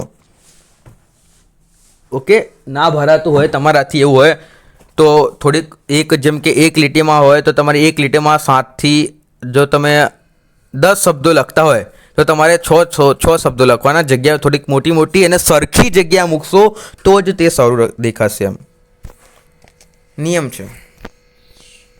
આમ તો કંઈ ગુજરાતીમાં પત્ર પૂછાતો નથી પ્રથમ પરીક્ષા માટે. 12માં કદાચ પૂછાય છે તો ત્યાં કદાચ લખવો પડે, અત્યારે જરૂરત નથી. પ્રસ્તાવના જોઈએ તો કે આજના આધુનિક યુગને વિજ્ઞાનનો યુગ કહેવામાં આવે છે. માનવીએ સદીઓથી જે કલ્પનાઓ કરી હતી તેને વિજ્ઞાન આજે સત્યમાં પલટી નાખી છે. અને વિજ્ઞાન એટલે વિશેષ જ્ઞાન જેણે મનુષ્યની બુદ્ધિ, મહેનત અને જિજ્ઞાસાની જન્મ લીધો છે. વિજ્ઞાનને માનવ જીવનના દરેક ક્ષેત્રમાં ક્રાંતિ લાવી છે અને આપણી જીવનશૈલીને સંપૂર્ણપણે બદલી નાખી છે. અને વિજ્ઞાનની સિદ્ધતાઓ અગણિત છે અને તેનો પ્રભાવ જીવનના દરેક પાસા પર જોવા મળે છે. ત્યારબાદ બીજા નંબરનો મુદ્દો છે તો કે વિજ્ઞાનના લાભ, બેનિફિટ્સ ઓફ સાયન્સ. વિજ્ઞાનને માનવજાતને અનેક મહાન લાભો આપે છે. સૌથી મોટો લાભ એ છે કે તેણે સમય અને અંતર ઘટાડ્યા છે અને વીજળીની શોધ આપણું જીવન પ્રકાશમય બનાવ્યું છે. આજે ઘર ઘરમાં રેડિયો, ટેલિવિઝન, ફ્રીજ અને કમ્પ્યુટર જેવી વસ્તુઓ વિજ્ઞાનમાં આભારી છે. અને શિક્ષણના ક્ષેત્રે વિજ્ઞાનને છાપકામ એટલે કે પ્રિન્ટિંગ, ઇન્ટરનેટ અને ઓનલાઈન શિક્ષણ દ્વારા જ્ઞાનનો પ્રસાર કરવો સરળ બન્યો છે. ઓકે, ત્યારબાદ ત્રીજું છે નવા આવિષ્કાર. તો કે વિજ્ઞાન સતત પ્રગતિ કરી રહ્યું છે ને અને દરરોજ નવા આવિષ્કાર થઈ રહ્યા છે. ટેકનોલોજીના ક્ષેત્રે સ્માર્ટફોન, ઇન્ટરનેટ, રોબોટિક્સ અને આર્ટિફિશિયલ ઇન્ટેલિજન્સ એટલે કે AI જેવા નવા આવિષ્કારો દુનિયાને એક નાનું ગામડું બનાવી દીધું છે. અને આજે આપણે પૃથ્વી પરના કોઈ પણ વ્યક્તિ સાથે પડવારમાં વાતચીત કરી શકીએ છીએ. ઓકે, તો કે ખેતીમાં નવા બિયારણો અને આધુનિક સાધનો કૃષિ ઉત્પાદન અનેક વધારો કર્યો છે. જુદા જુદા ક્ષેત્રોમાં થયેલ શોધો. તો કે વિજ્ઞાન કોઈ એક ક્ષેત્રમાં જ નહીં પરંતુ અનેક ક્ષેત્રમાં અદ્ભુત શોધો કરી છે. તબીબી ક્ષેત્ર, મેડિકલ ફિલ્ડ્સ, તો કે એક્સરે, રસીઓ, એન્ટીબાયોસાઇટ તો કે અને જટિલ ઓપરેશનોની સફળતાએ માનવીનું સરેરાશ આયુષ્ય વધાર્યું છે. પોલિયો, શીતળા જેવા જીવલેણ રોગોને કાબૂમાં લેવામાં આવ્યા છે. પોલિયો અને શીતળતા. અવકાશ ક્ષેત્રે સ્પેસ ફીલ્ડ તો કે રોકેટ્સ, ઉપકરણો એટલે કે સેટેલાઇટ્સ અને અવકાશની મદદથી મનુષ્ય ચંદ્ર પર પહોંચ્યો છે અને હવે મંગળ તરફ નજર દોડાવી રહ્યો છે. આનાથી હવામાનની આગાહી અને સંચાર વ્યવસ્થામાં ક્રાંતિ લાવી શકાય છે. પરિવહન ક્ષેત્રે શું છે તો ટ્રેન, મોટરકાર, જહાજ અને વિમાન જેવી શોધો એ મુસાફરીને ઝડપી અને આરામદાયક બનાવી દીધી છે. સગવડ ફેસિલિટીઝ શું છે તો કે વિજ્ઞાનને માનવ જીવનમાં અનેક સગવડો ઉમેરી છે અને ઘરના કામકાજમાં washing machine, mixer, vacuum cleaner જેવી ઉપકરણોના સ્ત્રીઓના બોજોને હળવો કર્યો છે. રેફ્રિજરેટર આટલું મોટો વિડીયો બન્યો છે એટલે થોડોક પ્રોબ્લેમ રહી છે. રેફ્રિજરેટરના કારણે લાંબા સમય સુધી ખાદ્ય પદાર્થોને સાચવી શકાય છે. કમ્પ્યુટર્સ અને ઇન્ટરનેટ બેન્કિંગ, શોપિંગ અને બિલ ભરવા જેવી પ્રવૃત્તિઓ ઘરે બેઠા સરળ બની શકે છે અને આમ વિજ્ઞાનને આપણું જીવન વધુ સરળ, સુવિધાજનક અને ઝડપી બનાવ્યું છે. ઓકે, છઠ્ઠા નંબરનું છે ઉપસાર. જોઈએ આ નિબંધનો તો કે નિશંકપણે વિજ્ઞાન એક વરદાન છે ને વિજ્ઞાને અસંભવ લાગતી વસ્તુઓને સંભવ કરી દીધી છે અને માનવજાતને પ્રગતિના શિખરે પહોંચાડી છે. જો કે વિજ્ઞાનના ગેરલાભો પણ છે, જેમ કે અણુબોમ્બ જેવી વિનાશક હથિયારો, પરંતુ જો તેનો ઉપયોગ રચનાત્મક કાર્યો માટે, શાંતિ માટે અને માનવ કલ્યાણ માટે કરવામાં આવે તો તે ખરા અર્થમાં પૃથ્વી પરનું સ્વર્ગ સાબિત થઈ શકે છે ને આપણે વિજ્ઞાનનો યોગ્ય અને સકારાત્મક ઉપયોગ કરવાની સમજણ કહેવાય. મિત્રો જોઈએ 7મા નંબરનો નિબંધ શું કહે છે. મિત્રો તે પહેલાં ચેનલને સબસ્ક્રાઈબ અને વિડીયોને લાઈક કરવાનું ન ભૂલતા. અને જો તમે આખા ગાલા અસાઇનમેન્ટના સોલ્યુશનની મિત્રો પીડીએફ મેળવવા માંગતા હોય તો મિત્રો નીચે ડિસ્ક્રિપ્શનમાં જે મોબાઈલ નંબર આપેલો છે એના પર કોલ કરો. જે આખા ગાલા અસાઇનમેન્ટનું સોલ્યુશનની પીડીએફ છે એ મિત્રો તમને માત્ર ને માત્ર 50 રૂપિયા મળી જશે. તો મિત્રો જરૂરથી કોલ કરી મેળવો. તો જોઈએ 7મા નંબરનો શું કહે છે નિબંધ.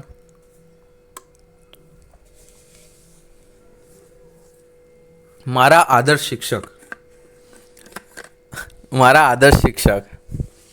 આમાં મિત્રો તમે તમારા શિક્ષક વિશે કેટલાક વિચારો પણ લખી શકો છો. પ્રસ્તાવના. આપણા જીવનના ઘડતરમાં માતા પિતા અને ગુરુ એટલે કે શિક્ષકનો ફાળો સૌથી મોટો હોય છે. શિક્ષક જ્ઞાન આપીને સંસ્કારોનું સિંચન કરીને આપણા ભવિષ્યને ઉજ્જવળ બનાવે છે. અને મારા જીવનમાં પણ એક એવા શિક્ષક છે જેમણે મારા પર ઊંડી અસર છોડી છે અને જેમને હું મારા આદર્શ શિક્ષક માનું છું. પરિચય. મારા આદર્શ શિક્ષકનું નામ એટલે કે શ્રીમાન શ્રીમતી. અહીં તમારું શિક્ષકનું નામ લખો મિત્રો. લખવું જરૂરી છે. આમાં મિત્રો તમારે શું કરવાનું કહી દઉં. જે તમારા ગુજરાતીના પેપર જે ચેક કરતા હોય ને સાહેબ એમનું નામ લખવાનું, જેથી તમારી ઇમ્પ્રેશન સારી પડે એમના પર. ઓકે. તો તેઓ અમારી શાળામાં અહીં વિષયનું નામ લખો. તો કે આ વિષય ભણાવે છે ગણિત વિજ્ઞાન. ગુજરાતી લખવાનું મિત્રો. ગુજરાતીના શિક્ષકની વાત કરવાની મિત્રો. આમાં તમને ખબર હોય જો ચેક કરતા હોય એ જ સાહેબ તો એમનું જ નામ લખવાનું. તો વિષય ભણાવે છે ને તેમનો દેખાવ સારો છે, પ્રભાવશાળી છે.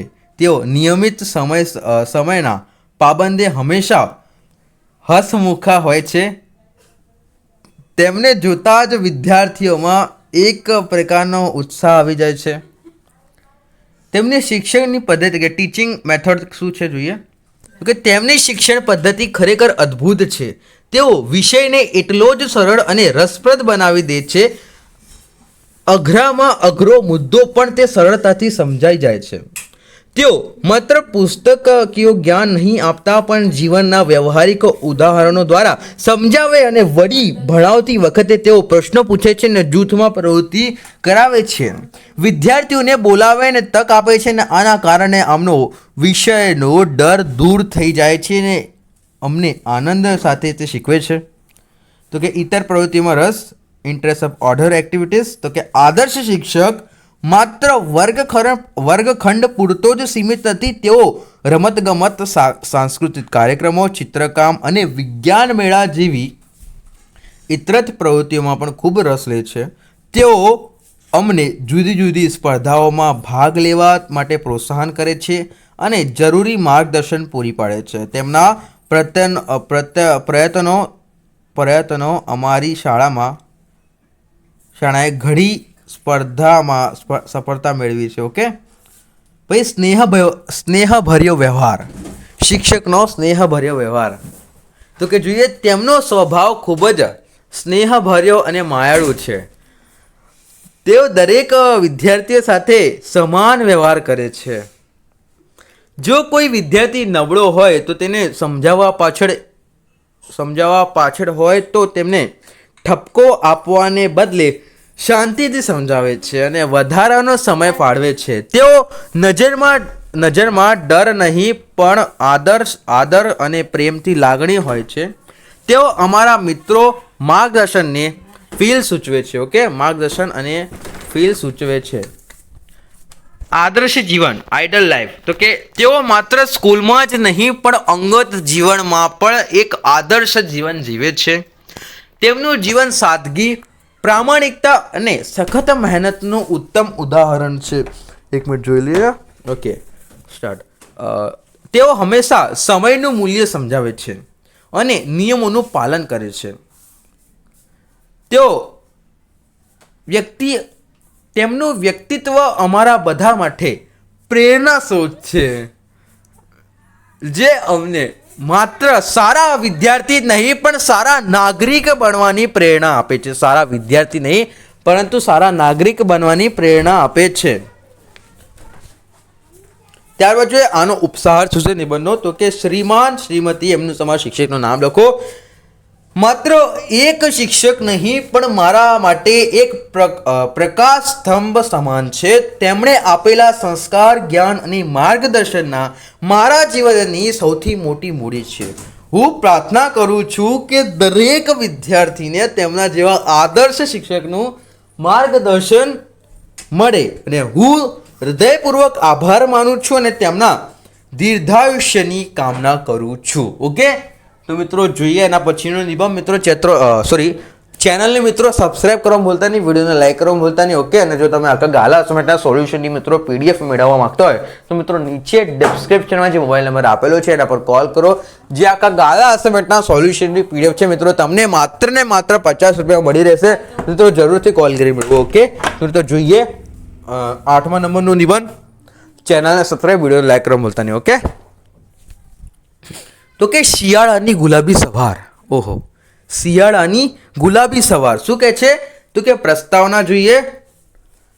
ગુજરાતમાં એક કહેવત છે, સવારનો સૂર્ય અને સંધ્યાનો ચંદ્ર એટલે બંનેનો અનુભવ ખાસ હોય છે. કે ખબર ના પડી, સવારનો સૂર્ય અને સંધ્યાનો ચંદ્ર. ઓકે, તો કે એટલે કે અનુભવ બંનેનો ખાસ હોય છે. શિયાળો એ ભારતીય ઋતુમાં એક અનેરો રંગ છે અને એમાં પણ શિયાળાની સવારનું દૃશ્ય તો મનને મૃગ કરી દે તેવું હોય છે. આ સવારને ગુલાબી એટલા માટે કહેવામાં આવે છે કારણ કે ઠંડી તીવ્રતા ઓછી હોય છે અને સૂર્યના કિરણોની હૂંફ પ્રફુલ્લિત કરી દે છે. ઠંડા પવનનો સ્પર્શ વાતાવરણમાં છવાયેલી આછી ધુમ્મસને એક અકૌલિક સૌંદર્યનો અનુભવ કરાવે છે ને જે શરીર અને મનને બંનેને તાજગી ભરી દે છે. ઓકે, પ્રાકૃતિક સૌંદર્ય, નેચરલ બ્યુટી. તો કે ગુલાબી સવારનું મુખ્ય આકર્ષણ તેનું પ્રાકૃતિક સૌંદર્ય છે. આ સમયે સૂર્ય ક્ષિતિજ એટલે બધું તમને ખબર છે જે લાઈન બનાવે છે આથમાના પહેલા. ઓકે, પણ ધીમે ધીમે બહાર આવે છે ને આકાશમાં હળવા નારંગી અને ગુલાબી રંગોની ચાદર ફેલાવે છે. ઠંડીના કારણે ઘાસ અને વૃક્ષોના પાંદડા પર ઝાકળના બિંદુઓ જાણે મોતીની જેમ ચમકે છે. આવો મિત્રો તમે ગપ્પા મારતા જાઓ એટલે તમને ફૂલ માર્ક મળે, સારાવાળા ગપ્પા. ઓકે, આછું ધુમ્મસ પર પૃથ્વી પર એક પડદો ઓઢી લે છે ને જેનાથી દૂર દૃશ્યો ધૂંધાળ અને રહસ્યમય લાગે છે. પક્ષીઓનો કલરવ આ શાંત વાતાવરણમાં એક સંગીત ભરી દે છે ને ફૂલો પોતાની સંપૂર્ણ તાજગી સાથે ખીલેલા હોય છે અને તેમની સુંદર સુગંધ વાતાવરણને મહેકાવે છે. આ સમયની ઠંડક શરીરને સ્ફૂર્તિ આપે છે ને આખો દિવસ ઉજાગથી ભરપૂર રહે છે. ગામડાનું દ્રશ્ય, તો કે વિલેજ સીન. તો કે શિયાળાની ગુલાબી સવાર ગામડામાં વિશેષ રૂપે જીવન બનાવે છે. વહેલી સવારે ગામના ખેતરોમાં ખેડૂતો પોતાનું કામ શરૂ કરી દે છે. ઠંડી બચાવવા માટે તેઓ માથે ઓઢણી અને ખભે ધાબલો લઈને ખેતરમાં જાય છે, હળ ચલાવે છે. અવાજ કોદાળીને ખડખડતા અને પાણીના પંપોને ગુજ શાંત સંભળાય છે. બીજી તરફ ગોવાળો પોતાના પશુધનને લઈને ગૌચર તરફ નીકળે છે અને ગાયોના ગળામાં બાંધેલી ઘંટીઓના મધુર અવાજ ગામના ગલીઓમાં સંભળાય છે. ચૂલા પર સવારનો નાસ્તો બનાવવાની અને સુગંધ અને તાજા દૂધની જે ગંધ આખા ગામમાં ફેલાય છે અને ગામમાં પાદરે ભેગા થઈને વડીલો તાપણી કરીને મહેફિલો જમાવે છે. જે ગામડાની સંસ્કૃતિની ઓળખ છે, જે ગામડાની મિત્રો સંસ્કૃતિની ઓળખ છે. તો શહેરીનું દૃશ્ય જોઈએ આપણે, સિટી સીન્સ. તો કે સિટીનું સીન શું છે? તો કે ગામડાની સરખામણીમાં શહેરોની સવાર થોડી મોડી જાગે છે, પરંતુ તેનું દૃશ્ય પણ આગવું હોય છે. શહેરના લોકો શિયાળાની સવારનો ઉપયોગ પ્રાણવાયુ લેવા અને શરીરમાં સ્વસ્થ રાખવા માટે કરે છે. બગીચાઓમાં અને રસ્તાઓ પર લોકો મોર્નિંગ વોક, યોગા અને કસરત કરતા જોવા મળે છે અને વહેલી સવારે દૂધવાળા, છાપાવાળા અને ફેરિયાઓ પોતાની કામગીરી શરૂ કરી દે છે અને ઓફિસ જવા માટે ઉતાવળ હજી શરૂ થઈ નથી હોતી. એટલે ઓફિસ એટલે એ એવી સવાર છે જ્યાં સુધી હજુ ઓફિસમાં લોકો ઊંઘમાં છે, ઉઠ્યા છે ખાલી, પણ ઓફિસમાં જવા માટે જે ઉતાવળ છે હજુ શરૂ થઈ નથી અને હવે શરૂ થશે એવું કહેવામાં આવ્યું છે. ત્યારબાદ છે રસ્તાઓ પર ટ્રાફિકનું દબાણ ઓછું હોય છે. કાફે અને ચાની કિટલીઓ પર ગરમા ગરમ ચા અને કોફીની ચુસ્કી લેતા લોકો ઠંડીનો આનંદ માણે છે ને ધુમ્મસના કારણે ઊંચી ઇમારતોના માળ અસ્પષ્ટ દેખાય છે. જે શહેરોને એક અનોખો દેખાવ જે શહેર આપણને અનોખો દેખાવ આપે છે.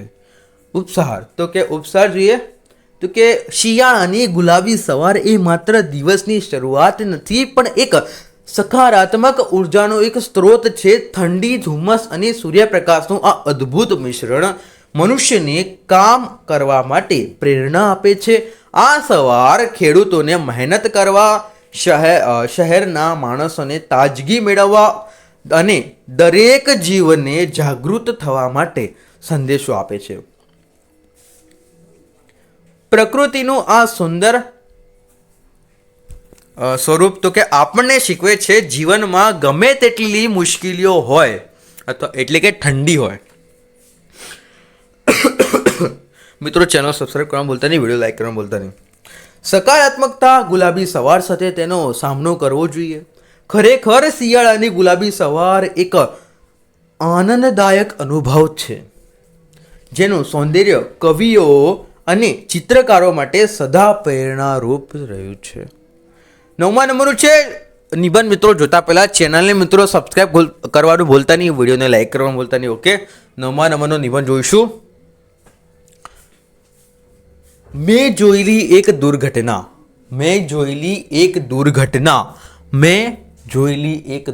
તમે ક્યારે પણ રસ્તામાં જતા હશો, ત્યાં અચાનક ક્યાંક અકસ્માત થયું છે અને ત્યારે તમે જે જોયું છે, જે તેનો અભ્યાસ કર્યો છે અથવા તમે જે અનુભવ કર્યો છે, તો એને તમારે કાગળમાં લખવાનું છે તમારે પ્રથમ પરીક્ષામાં. ઓકે, પૂછાય તો, નહીં તો ને ગુલાબી સવાર પૂછાય ને તમે અકસ્માત લખી આવો તો મિત્રો એ ના ચાલે.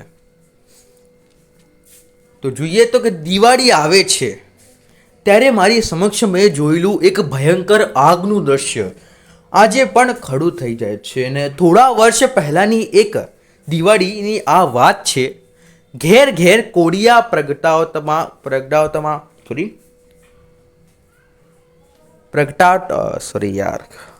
બીજો વિડીયો બનાવવો પડશે. પ્રગટાવવામાં આવતો હતો. Yes right. ચારે બાજુ રોશનીની ઝળહાળ જોવા મળતો હતો. અમાસની એ કાજળ ઘેરી રાત બાળકોના ફટાકડા ફોડી દિવાળી ઉજવી રહ્યા હતા. ફટાકડા ફોડી મોડી રાત હું સૂઈ ગયો હતો ને ત્યાં દોડો આગની ચીસો સંભળાય છે. અમે ઘરની બહાર દોડી ગયા. અમારા બાજુના ફળિયામાં એક ઘરની આગ જ્વાળાઓમાં સપડાઈ ગયું હતું. ઘરની પાછળ વાડામાં ઘાસની ગંજી ખડકાયેલી હતી ને તેમાં ક્યારેક એક તણખલો પડતા જ આગ લાગી હતી ને જોતા એ આગ આખા ઘરને ઘેરી લીધી હતી. ઓકે, ગામના લોકો ભેગા થઈ ગયા અને ડોલમાં પાણી ભરીને આગને બુઝાવવાનો પ્રયત્ન કરવા લાગ્યા અને આસપાસના ઘરો આ આગની બચાવવા કેટલાક જુવાનિયાઓ હિંમત કરીને બળતા ઘરની બાજુમાં ઘરના છાપરા પર ચડી ગયા અને એમણે બળતા ઘરોનો કેટલોક ભાગ તોડી પાડીને એ બીજા ઘરોની અલગ પાડી દીધું અને તેથી આગ આગળ વધી અટકી ગઈ. ઓકે, આગ લાગતા જ સૌ બહાર નીકળી ગયા અને તેથી સદ્રગે થોડી પ્રિન્ટિંગ મિસ્ટેક લાગે છે. કોઈક જાનહાનિ ન થઈ પરંતુ એમના કપડાં, લતા, ઘરેણાં અને રાશન હશે આઈ થિંક બધું આગમાં ભસ્મીભૂત થઈ ગયું હતું. દુર્ઘટનાનો ભોગ બનેલા ઘરના સભ્યોનું હૈયાફાટ હૃદય દ્રાવક હતું ને સતત 3 કલાક સુધી મહેનત જહેમત પછી આગ કાબૂમાં આવીને આખું ગામ શોકમાં ગરકાવ હતું. ઓકે, પડોશના ગામમાં પરગજુ લોકો અને સેવાભાવી સંસ્થાઓની સહાયથી 4 માસમાં જ નવા ઘરની તૈયાર કરી દેવામાં આવ્યા. પણ ત્યારથી અમારા ગામમાં ફટાકડા ફોડવા પર આપોઆપ અંકુશ મુકાઈ ગયો હતું. આગનું એ દૃશ્ય હું ક્યારે ભૂલી શક્યો નથી. ઓકે, આથી આ નિબંધનો અંત આવે છે. ખાલી આપણે બતાવવાનું છે કે આવું થયું હતું, એવું થયું હતું, એવું થયું હતું, બસ, પણ સારી રીતે. ઓકે, 10મા નંબરનો નિબંધ આપણે જોઈએ મિત્રો. અને મિત્રો ચેનલને સબસ્ક્રાઈબ કરવાનું બોલતા નહીં. આટલું મહેનત ખાલી આટલા લાંબા મિત્રો તમારા માટે બનાવવામાં આવે છે. તો મિત્રો ચેનલ સબસ્ક્રાઈબ અને વિડીયો લાઈક કરવાનું બોલતા નહીં. અને મિત્રો જો તમે આખા ગાલા અસાઇનમેન્ટના સોલ્યુશનની PDF લેવા માંગતા હો તો મિત્રો નીચે ડિસ્ક્રિપ્શનમાં જે મોબાઈલ નંબર આપેલો છે એના પર કોલ કરો. જે આખા ગાલા અસાઇનમેન્ટના સોલ્યુશનની PDF છે મિત્રો માત્ર તમને 50 રૂપિયા મળી રહેશે. તો મિત્રો જરૂરથી કોલ કરી મેળવો. ઓકે, 10મા નંબરનું મારા સ્વપ્નનું ભારત જોઈએ તો કે પ્રસ્તાવના. ભારત એક એવો દેશ છે કે જેને દુનિયાને સંસ્કૃતિ, આધ્યાત્મિકતા અને એકતાનો પાઠ ભણાવ્યો છે. અનેકતામાં એકતા એ આપણી ઓળખ છે ને જ્યાં વિવિધ ધર્મો, ભાષાઓ અને સંસ્કૃતિઓ એક સાથે ખીલે છે ને ભારત માત્ર એક ભૂમિનો ટુકડો નથી પરંતુ તે કરોડો લોકોની આસ્થા, પ્રેમ અને સ્વપ્નનું પ્રતીક છે. દરેક ભારતીયના મનમાં પોતાના દેશ માટેનો એક વિશિષ્ટ સ્વપ્ન હોય અને મારું સ્વપ્ન પણ કંઈક આવું જ હતું. તો કે એક આદર્શ અને સર્વશ્રેષ્ઠ ભારતનું નિર્માણ. એક આદર્શ અને સર્વશ્રેષ્ઠ ભારતનું નિર્માણ. ભારત પવિત્ર અને મહાન ભૂમિ. ભારત પવિત્ર અને મહાન ભૂમિ છે. ભારતને આદિકાળથી પવિત્ર ભૂમિ કહેવામાં આવે છે. વેદો, ઉપનિષદો, રામાયણ, મહાભારત જેવા મહાન ગ્રંથો રચના આ જ ભૂમિ પર થઈ છે. ગંગા, યમુના જેવી પવિત્ર નદીઓ અહીં વહે છે. આ ભૂમિ મહાત્મા ગાંધી, સરદાર પટેલ, ભગતસિંહ જેવા મહાપુરુષોની જન્મભૂમિ રહી છે જેમણે સત્ય, અહિંસા અને બલિદાન મૂલ્યોની દુનિયાને પ્રેરણા આપી છે. વિશ્વગુરુ કહેવાતું ભારત વિજ્ઞાન, ગણિત અને ફિલસૂફી કેન્દ્ર બની રહ્યું છે જે તેને ખરેખર એક મહાન ભૂમિ બનાવે છે. ઓકે, વર્તમાન દશા શું ચાલી રહી છે જોઈએ તો કે આજે ભારત વિજ્ઞાન અને ટેકનોલોજીના ક્ષેત્રે અદ્ભુત પ્રગતિ કરી છે ને આપણે વિશ્વની મોટી લોકશાહી છીએ ને આર્થિક શક્તિનો તરીકે ઉભરી રહ્યા છીએ. જો કે આ એક વિકાસની ચમક પાછળ કેટલીક કડવી વાસ્તવિકતાઓ છુપાયેલી છે ને ગરીબી, નિરક્ષરતા, બેરોજગારી, ભ્રષ્ટાચાર અને સ્ત્રી પુરુષની અસમાનતા જેવા મુદ્દાઓ આજે પણ આપણા સમાજને કોરી ખાય છે. સ્વાસ્થ્ય અને શિક્ષણની સાર્વત્રિક સુવિધાઓ પણ ઘણા લોકો હજુ સુધી આ ઠપકો ક્યાં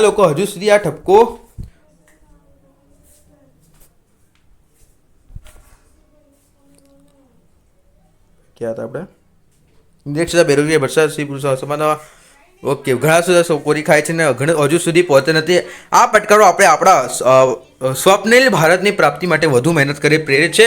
મારા સપનાનું ભારત એક એવું રાષ્ટ્ર છે કે જ્યાં દરેક નાગરિક સમાનતા અને ન્યાય મળે છે.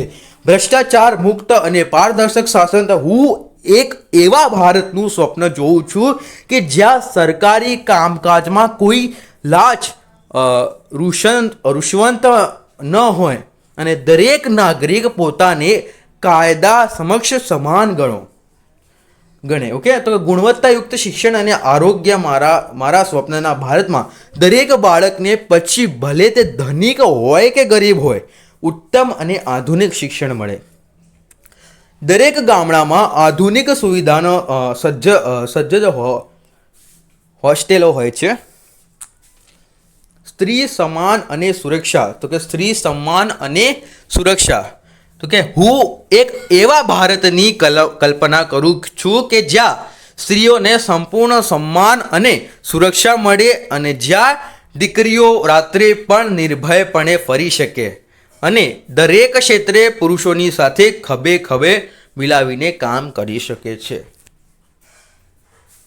ઓકે, તો કે સ્વચ્છ અને હરિયાળું ભારત. સ્વચ્છ અને હરિયાળું ભારત. તો કે મારા સ્વપ્નમાં દરેક શહેર અને ગામ સ્વચ્છ અને પ્રદૂષણ મુક્ત છે, જ્યાં વૃક્ષો જતન થાય છે અને પર્યાવરણની સુરક્ષાને પ્રાથમિકતા આપવામાં આવે છે. આર્થિક સમૃદ્ધિ, જ્યાં બેરોજગારોની નાબૂદ થાય છે અને દરેક યુવાનોને તેની યોગ્યતા મુજબ કામ મળતું રહે છે, જેથી કોઈ ગરીબીમાં જીવવા મજબૂર ન થાય. કોઈ ગરીબીમાં જીવવા એનું મજબૂર ન થાય. ઉપસાર શું છે આ નિબંધનું? તો કે મારા સ્વપ્નનું ભારત કોઈ કલ્પના નથી, પરંતુ એક એવું લક્ષ્ય છે કે જેને સામૂહિક પ્રયાસોથી સિદ્ધ કરી શકાય છે.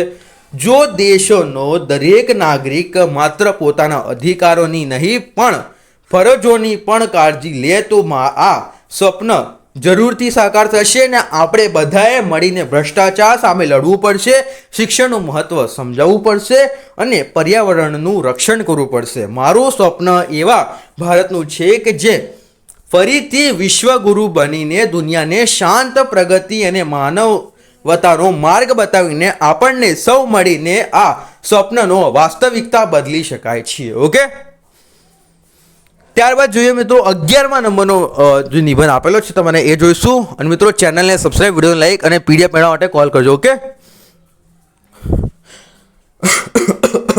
ઓકે, જોઈએ તો મારો યાદગાર પ્રવાસ. ઓહો, નાનપણથી લખતા આવ્યા છો મિત્રો તમે. મારો યાદગાર પ્રવાસ, મારો યાદગાર પ્રવાસ. તો એ ફરીથી ધોરણ 11માં લખીશું. એ પણ પ્રથમ પરીક્ષા માટેનું છે. બીજી પરીક્ષાના નિબંધો કદાચ અલગ હોઈ શકે છે, કદાચ સેમ ટુ સેમ હોઈ જાય. તો કે ઉમાશંકર જોશીનું કંઈક કહે છે. ઉમાશંકર જોશી, હા, ભૂમિયા વિના મારે ભમવા ત્યાં ડુંગર જંગલની કૂંજ જેવી હતી. તો કે ઉમાશંકર જોશી.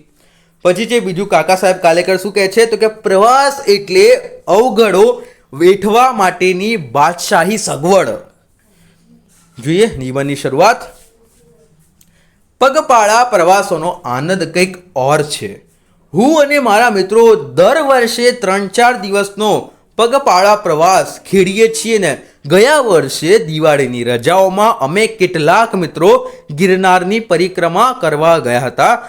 25મી ઓક્ટોબરે વહેલી સવારે અમે જુનાગઢ પહોંચ્યા ને ત્યાં એક ધર્મશાળામાં અમે મુક્કામ કર્યો. નાહી ધોઈને અમે ગિરનારની પરિક્રમા કરવા નીકળ્યા. અમે અમારી સાથે 2 જોડ કપડાં, પ્યાલો, ટોર્ચ, નાની શેતરંજી, ચોરસો વગેરે લીધા હતા અને સૌપ્રથમ ભવનાથ મંદિરે દર્શન કરી અમે પદયાત્રાની શરૂઆત કરી. અમારા જેવા અનેક યાત્રાળુઓ જયગીરીનો નાદ ગજવતા ચાલતા હતા અને સતત 3 કલાક સુધી ચાલ્યા પછી અમે ચા પાણી કરવા રોકાયા. પછી થોડોક આરામ કરીને ફરી અમે આગળ વધ્યા ને સાંજે એક ખુલ્લા મેદાનમાં આવી પહોંચ્યા. ત્યાં હજારો યાત્રાળુઓ વિશ્રામ કરી રહ્યા હતા અને અમે પણ એક ખૂણે શેતરંજી બિછાવીને માથે આબ અને નીચે ધરતી જિંદગીનો આ એક અનેરો લાહવો હતો. સવારે 4 વાગે અન્ય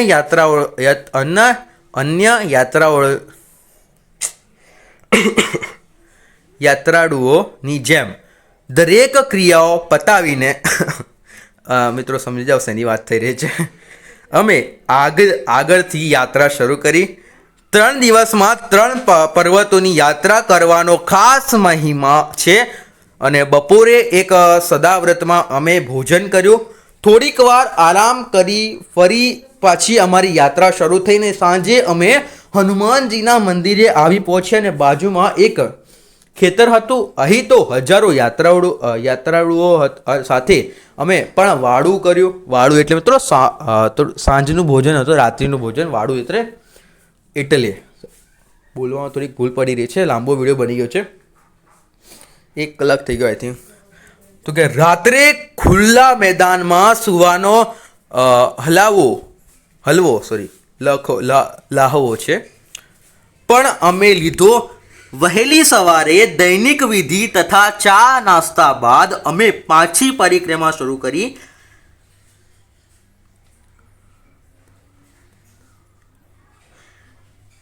બગદાણવાળા બાપુના આશ્રમ તરફથી બપોરના ભોજનની સુંદર વ્યવસ્થા કરવામાં આવી હતી. સેંકડો સ્વયંસેવકો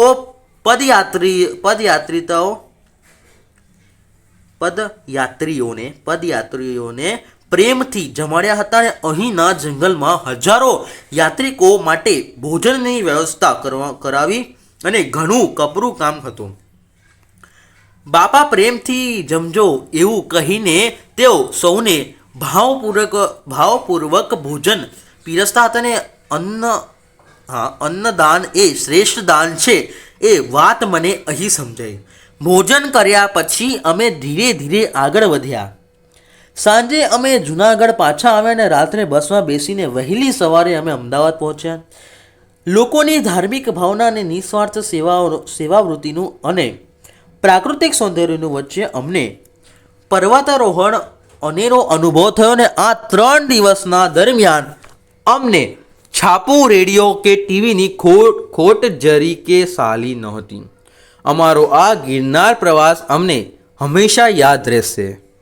ઓકે, 12મા નંબરનું મિત્રો નિબંધ જોઈશું. ફટાફટ ચેનલ લાઈક સબસ્ક્રાઈબ કરતો, કેમ કે આ જે નિબંધનું સોલ્યુશન છે કોઈ પણ યુટ્યુબ ચેનલ નથી આપતી મિત્રો, જે આપણે પ્રોવાઈડ કરી રહ્યા છે. ફટાફટ સોલ્યુશન કરો. ઓકે, શું કહેવાય, સબસ્ક્રાઈબ કરો અને ચેનલને લાઈક કરવાનું ભૂલતા નહીં, સબસ્ક્રાઈબ કરવાનું ભૂલતા નહીં. ઓકે, અને મિત્રો જો તમે આખા ગાલા અસાઇનમેન્ટના સોલ્યુશનની મિત્રો PDF મેળવવા માંગતા હોય તો મિત્રો નીચે ડિસ્ક્રિપ્શનમાં જે મોબાઈલ નંબર આપેલો છે એના પર કોલ કરો. જે આખા ગાલા અસાઇનમેન્ટનું સોલ્યુશન છે માત્ર ને માત્ર મિત્રો તમને 50 રૂપિયા મળી જશે. જરૂરથી કોલ કરીને મેળવો નીચે ડિસ્ક્રિપ્શનમાં આપેલ મોબાઈલ નંબર પર. ઓકે, જોઈએ 12મા નંબરનું ક્વેશ્ચન શું કે છે નિબંધ. તો કે ગ્રીષ્મનો મધ્યાહન. ઓહો, આ પાઠ છે મિત્રો. આઈ થિંક જોઈશું મિત્રો. પ્રસ્તાવના: ઉનાળો એટલે તપતા સૂર્ય અને લાંબા દિવસની ઋતુ. આ ઋતુમાં સવારથી જ સૂર્યનો પોતાનો પ્રકોપ વરસાવવાનું શરૂ કરી દે છે ને પણ મધ્યાહન એટલે બપોરના સમયે તો તે જાણે આકાશમાંથી અગ્નિ વરસાવતો હોય એવું લાગે છે. ગ્રીષ્મનો મધ્યાહન એ પ્રવૃત્તિ માનવ જીવન પર તેની તીવ્રતા ઊંડી અસર છોડી જાય છે ને આ સમયે શાંતિ અને ઉષ્માનું અનોખું મિશ્રણ હોય છે. બપોરનું વાતાવરણ જોઈએ તો કે મુદ્દો હતો એનું જોઈએ તો બરોબર 12 વાગ્યાથી આસપાસ સૂર્ય માથા પર આવી જાય છે અને ગરમી પરાકાષ્ઠાની પહોંચે છે અને વાતાવરણમાં તીવ્ર ગરમી અને શુષ્કતા અનુભવાય છે. પવન પણ જાણે ગરમ લૂ બનીને વહે છે. રસ્તાઓમાં મેદાનો, ખુલ્લી જગ્યાઓ સાવ ખાલી થઈ જાય છે અને સૂર્યના કિરણો એટલા જ તીક્ષ્ણ હોય છે ને સીધું જેવું મુશ્કેલ બને છે. પક્ષીઓ પણ માળામાં એક ઝાડની ઘેરી છાયામાં આશરો લે છે ને આખા આકાશમાં એક નિસ્તબંધ શાંતિ છવાઈ જાય છે જે ગરમીને ભયાનકતા દર્શાવે છે. ગરમીની શું દર્શાવે છે મિત્રો? ભયાનકતા દર્શાવે છે. ત્યારબાદ છે લોકો પર તેની અસર શું બને છે. તો કે ગ્રીષ્મતાનો મધ્યાહનની સૌથી મોટી અસર માનવ જીવનની ગતિવિધિ પર થાય છે. સખત તાપથી બચવા લોકો પોતાના કામ સવારે વહેલી પતાવી દે છે અથવા બપોરે પછી શરૂ કરે છે ને સમાન રીતે આ સમય સિઝનનો હોય છે. બપોર આરામનો હોય છે સિઝન એટલે કે. ઓકે, બજારમાં એક શેરીઓમાં ભાગ્યે જ કોઈ જોવા મળે છે ને જે લોકો અનિવાર્ય કામથી બહાર હોય તેઓ માથે કપડું કે ટોપી પહેરે છે ને ઠંડા પીણા, છાશ કે શરબત પીને ગરમીનો સામનો કરે છે. બાળકનું પણ રમવાનું બંધ કરીને ઘરમાં જ રહે છે. મહેનત કશ મજૂરો માટે આ બપોર ખરેખર કસોટી રૂપ છે અને છતાં તેઓ ઝાડ નીચે છાયામાં વસામો લઈને ફરી કામે વળગે છે. બપોરનું સૌંદર્ય તો કે આ તીવ્ર ગરમીમાં વચ્ચે પણ ગ્રીષ્મનો મધ્યાહન પોતાનું અનોખું સૌંદર્ય ધરાવે છે. સૂર્યનો પ્રચંડ ઉર્જા આખા જગતને એક પ્રકારની ઝાંખી પીળી અને સફેદ રોશનીથી નીવડાવે છે ને રસ્તા પરની મૃંગજળની રચના દૂરથી પાણીનો ભ્રમ પેદા કરે છે ને જ્યારે શાંતિ ચિરમસીમાઓ હોય ત્યારે પ્રકૃતિના નાના અવાજો પણ સ્પષ્ટ સંભળાય છે, જેમ કે ઝાડમાંથી આવતો તમરાનો અવાજ, ઝાડની ઘટ્ટ છાયામાં બેઠેલો પશુઓ અને શીતળ પવનનો એકાદ ઝપાટો પણ આ બપોરને મનોહર બનાવી દે છે. આ સમય ખરેખર તો પ્રવૃત્તિનો આરામ જ સમય છે. ઉપસાર જોઈએ તો કે ઉપસાર છે ગ્રીષ્મનો મધ્યાહન ભલે તીવ્ર અને અગનઝાળ હોય પણ તે જીવનની ગતિવિધિઓને થોભાવીને વિસામો લેતો સંકેત આપે છે. તે આપણને સૂર્યની પ્રચંડ શક્તિનો અનુભવ કરાવે છે અને સાથે જ વૃક્ષોના મહત્ત્વની યાદ આપે છે. આ ઉષ્માભર્યો સમય પૂરો થાય જ સાંજની ઠંડકનો અનુભવ અનેરો હોય છે. ગરમીની આ તીવ્રતા જ પછી આવનારી વર્ષા ઋતુનો મીઠાશને વધારે છે અને આમ ગ્રીષ્મનો મધ્યાહન આપણી ધીરજ અને પ્રકૃતિની શક્તિનો પરિચય કરાવે છે. ઓકે, ત્યારબાદ મિત્રો 13મા નંબરનું જોઈશું. તો મિત્રો ચેનલને સબસ્ક્રાઈબ, વિડીયોને લાઈક કરવાનું ના ભૂલતા. ફટાફટ ચેનલ સબસ્ક્રાઈબ, વિડીયો લાઈક કરજો. ઓકે, તો જોઈએ. અને મિત્રો જો તમે આખા ગાલા અસાઇનમેન્ટના સોલ્યુશનની PDF મેળવવા માગતા હોય તો મિત્રો નીચે ડિસ્ક્રિપ્શનમાં જે મોબાઈલ નંબર આપેલો છે એના પર કોલ કરો. જે આખા ગાલા અસાઇનમેન્ટના સોલ્યુશનની PDF છે એ મિત્રો તમને માત્ર ને માત્ર 50 રૂપિયા મળી જશે. તો જરૂરથી મિત્રો કોલ કરી મેળવો. ઓકે, તો જોઈએ 13 નંબરનું પુરુષાર્થ એ જ પ્રારંભ. મિત્રો હો તમે કહેશો કે સાહેબ આ તો મેં કેટલી વાર મોડે કર્યું છે. મિત્રો રિવિઝન કરો. મેં જે લખ્યું છે નિબંધ એ તમને સેમ ટુ સેમ ક્યાં નહીં જોવા મળે. આઈ થિંક ડાયજેસ્ટમાં હશે પણ મેં બીજી જગ્યાથી લીધું છે. ઓકે, એનું નામ હું રિલીઝ નથી કરી શકતો. મનુષ્ય જીવન એટલે પુરુષાર્થ અને પ્રારંભનો સુભંગ સમન્વય. પ્રારંભનો સાથ હોય અને તેમાં પુરુષાર્થ ભળે તો મનુષ્ય સફળતાના અનેક શિખરો સર કરી શકે છે. જગતમાં બે પ્રકારની વિચારસરણીઓ પ્રવર્તે છે. પ્રારંભવાદી અને પુરુષાર્થવાદી. પ્રારંભવાદી મનુષ્યો પુરુષાર્થ કરતા પ્રારંભમાં વધારો શ્રદ્ધા હોય છે ને એમની માન્યતા એવી હોય છે કે નસીબ વિના ન ફળે કદી દરિયો કે દરબાર. સાંભળજો, નસીબ વિના ન ફળે કદી દરિયો કે દરબાર. એટલે બધું એ નસીબ પર આધાર રાખે છે. આ લોકો બધું નસીબ પર આધાર રાખે પણ એમને રિયાલિટી ખબર જ નથી કે નસીબ પણ એવું નસીબ જેવું કંઈ હોતું નથી. આપણું નસીબ આપણે પોતે ઘડીએ છીએ. ઓકે, જોઈએ ક્યાં હતા. ઓકે, છતાં પ્રારંભવાદી મનુષ્યો જરીક પુરુષાર્થ કરતા નથી એવું નથી, પણ તેઓ યશ પ્રારંભને આપે છે. યશ પ્રારંભને આપે છે. પ્રારંભ પણ વિશ્વાસ રાખીને ઓછો પુરુષાર્થ કરવાની તેઓ પૂરતી પ્રગતિ કરી શકતા નથી. ઓકે, આમ મારા નસીબમાં હશે તો થશે, મારા નસીબમાં આવું જ હતું, એવું બધા લોકોને પ્રારંભવાદી કહેવામાં આવે છે મિત્રો. ઓકે, કેટલાક મનુષ્યો સતત પુરુષાર્થ કરે છે ને છતાં ક્યારેક પ્રારંભ અમને યારી આપતું નથી. અમને ધારી સફળતા મળતી નથી ને આપણા પ્રારબ્ધમાં સફળતાનો યોગ્ય નથી એમ માનીને એ હતાશ થઈ જાય છે ને કઈક વાર આપણા આયોજનમાં ખામી રહી ગઈ હોય તો તે સંજોગોમાં પ્રતિકૂળ હોય તો જીવી જોઈને તેવી સફળતા ન પણ મળે અને આપણો પુરુષાર્થ આપણા પ્રારંભને જગાડે છે. વિદ્યાર્થીઓ તૈયારી જ ન કરે તો અને ફક્ત પ્રારંભના ભરોસે રાખીને બેસે તો તે નપાસ થાય છે. કડિયા, સુથાર તેમજ અન્ય કારીગરોને કામ ન કરે તો ભૂખે મરે.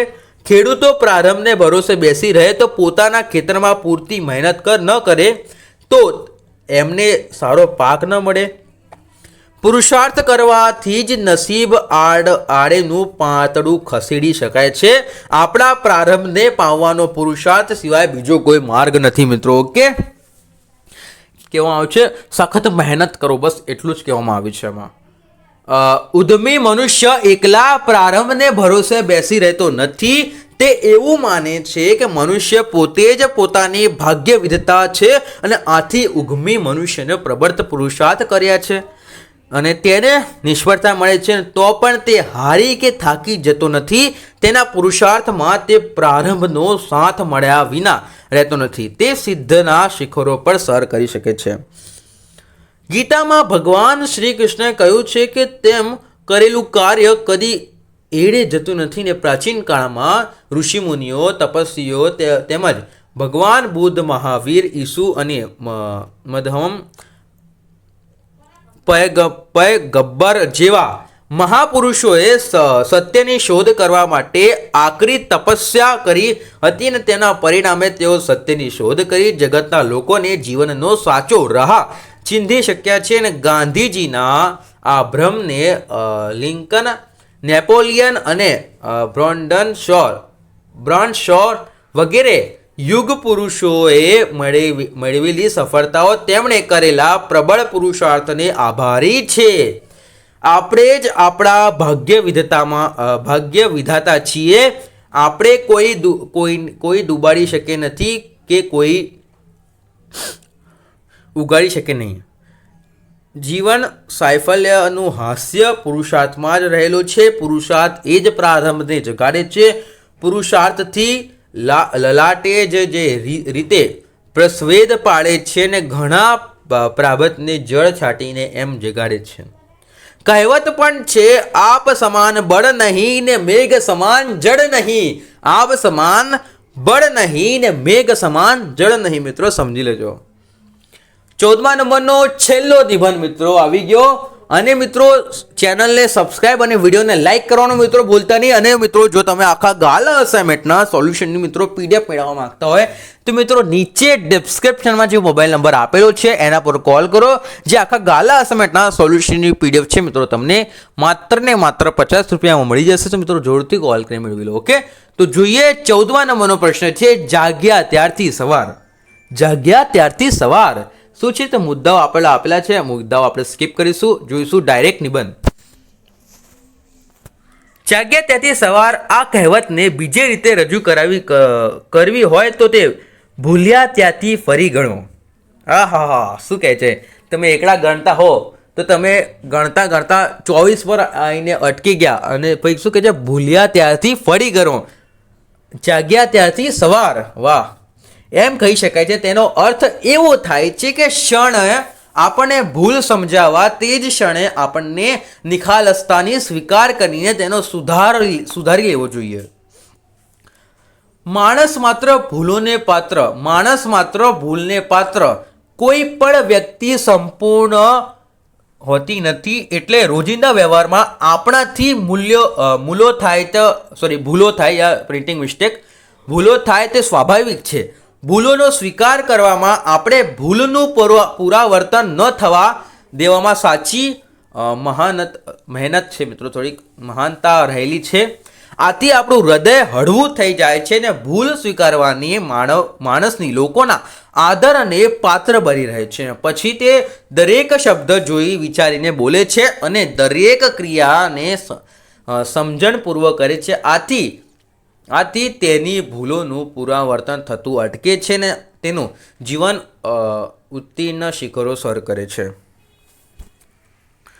ભૂલોને સ્વીકારીને બદલે ભૂલોને ઠાકીને પોતાના જાતને સાથે છેતરપિંડી આ કુટેવો પરિણમે છે. ઘણીવાર એ વ્યક્તિ વિશ્વસનીયતા ઘટી જાય છે ને ભૂલ્યા ત્યાં ફરી ગણવાની પ્રવૃત્તિ આપણામાં રહેલી જ હોય છે. આપણે સંભવિત નુકસાનથી બચી શકીએ છીએ. ઓકે, જાગ્યા ત્યાંથી સવાર એ વિચારને ચરિતાર્થ કરતા કેટલાક પ્રસંગો જાણીતા છે ને કલિંગ સાથે યુદ્ધમાં પોતે કરેલી સહાર લીલાના ભીષણ પર દ્રશ્યો જોઈ શકાય છે. સમ્રાટ અશોકને યુદ્ધમાં નિર્થકતાનો ખ્યાલ આવ્યો હતો ને તેમણે તે જાણે ક્ષણની સદા માટે પોતાના તલવાર મ્યાન કરી દઈને ધર્મરાજની સ્થાપના પર કરી. ગાંધીજીને ચોરી કર્યા બદલ પસ્તાવો. મિત્રો કયો પાઠ છે? નવમા ધોરણનો બીજો પાઠ છે ચોરી. ગાંધીજીને ચોરી કરી હતી તો એને ગાંધીજીના ચોરી બદલાવનો પસ્તાવો થયો અને તેમણે પોતાની એ ભૂલ સ્વીકારો એકરાર કરતી ચિઠ્ઠીમાં પોતાના પિતાને એ લખીને તેમના પાસેથી કઠોર સજાની માંગણી કરી. તેમના પાસેથી શું કરી? કઠોર સજાની મિત્રો માંગણી કરી.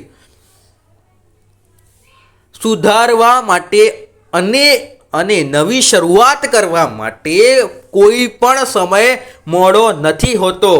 It's is never late a mind and to start. Okay, આપણે જે ક્ષણે આપણા અજ્ઞાનમાંથી બહાર આવીએ ને તે ક્ષણે આપણા ભાગ્યને સૂર્યોદય થયો ગણા. મિત્રો હજુ સુધી તમારી તૈયારી ન થઈ હોય પ્રથમ પરીક્ષાની, કોઈ વાંધો નથી. ભલે એક દિવસ બાકી છે મિત્રો, થઈ જશે, કમબેક થશે મિત્રો. કરવા બેસો બસ. આમ જાગ્યા ત્યાંથી સવાર એ કહેવત માનવીને પ્રગતિ અને જ્ઞાનનો માર્ગ દર્શાવતું સોનેરી સૂત્ર છે.